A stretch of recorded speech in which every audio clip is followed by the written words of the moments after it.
तो नमस्कार विद्यार्थी, मैं अनुरुद्ध नेमा आप सबका स्वागत है Saraswati high school Adegaon YouTube channel में।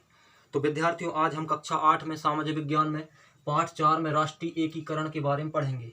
तो राष्ट्रीय एकीकरण क्या है? राष्ट्रीय एकीकरण को हमको समझने से पहले राष्ट्र क्या है यह समझना बहुत जरूरी है। तो विद्यार्थियों, राष्ट्र राज्य का पर्यायवाची नहीं है। मोटे तौर पर हम बात करें तो राष्ट्र किसी निश्चित भूभाग में निवास करने वाले भौगोलिक, सांस्कृतिक और राजनीतिक और राजनीतिक इकाई के व्यक्तियों से युक्त सामूहिक चेतना है। क्या है? भौगोलिक, सांस्कृतिक और राजनीतिक इकाई से युक्त व्यक्ति की सामूहिक चेतना है। तो हम राष्ट्र की परिभाषा पहचान गए। अब हम बात करते हैं राष्ट्र भारत की बात करते हैं। तो भारत में राष्ट्रीय एकीकरण किस प्रकार का? तो सबसे पहले राष्ट्रीय एकीकरण में भाषा, रहन सहन एक रूप होता है और दूसरे प्रकार के राष्ट्रीय एकीकरण में भाषा, रहन सहन अलग अलग होता है। तो भारत में दूसरे प्रकार का है। कौन से प्रकार का? अलग अलग। भाषा, रहन सहन सबकी अलग अलग है। तो हम भारत में रहते हैं जिसमें 4 अलग अलग प्रकार के धर्म हैं, हिंदू, मुस्लिम, सिख, ईसाई और भी धर्म हैं। फिर भी हमारे देश में राष्ट्रीयता में एकता है। भारत एक विशाल देश है। रूस को छोड़कर लगभग यूरोप के बराबर है। यूरोप का अगर हम रूस अलग कर दें तो पूरे यूरोप के बराबर भारत देश है। भारत जनसंख्या में विश्व में सेकंड स्थान पर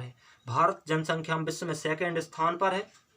यहाँ 250 से अधिक भाषाएं बोली जाती हैं, लेकिन संविधान ने 22 भाषाओं को राष्ट्रीय भाषा के रूप में मान्यता दी है।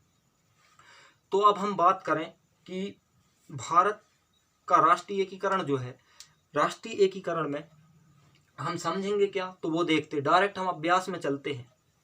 तो अभ्यास में राष्ट्रीय एकीकरण भाग 1, अभ्यास में हमने विकल्प लिखा राष्ट्रीय एकीकरण में नागरिकों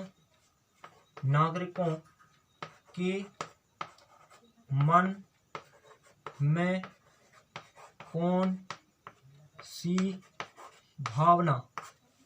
भावना व्याप्त रहती है?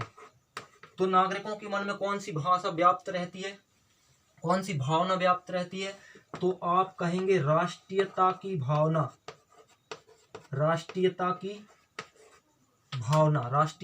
भावना।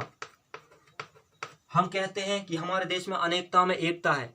श्रीनगर हो या गुवाहाटी, अपना देश अपनी माटी। तो राष्ट्रीयता की भावना। अब सेकंड है संविधान में कितनी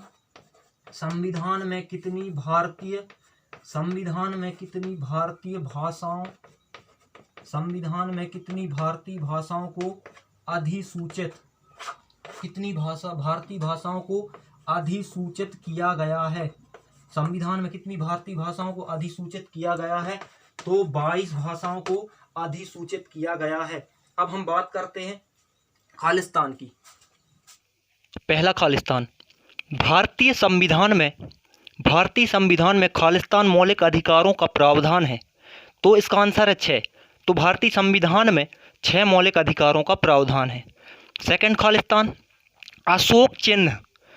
अशोक चिन्ह हमारा राष्ट्रीय खालिस्तान चिन्ह है, तो प्रतीक चिन्ह है।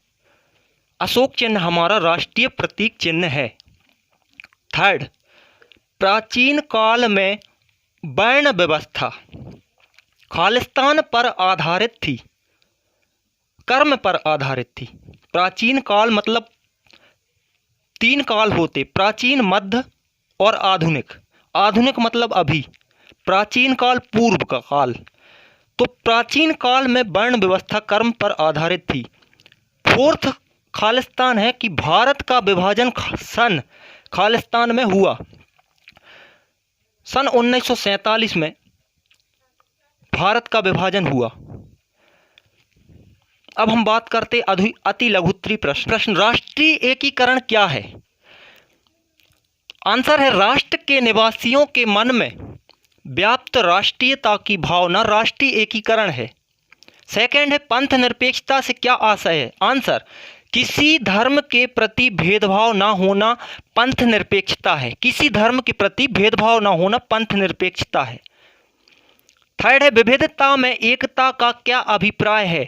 आंसर है, भारत में कई धर्मों को मानने वाले रहते हैं, इसके बावजूद भी राष्ट्रीय हितों को लेकर एकता है।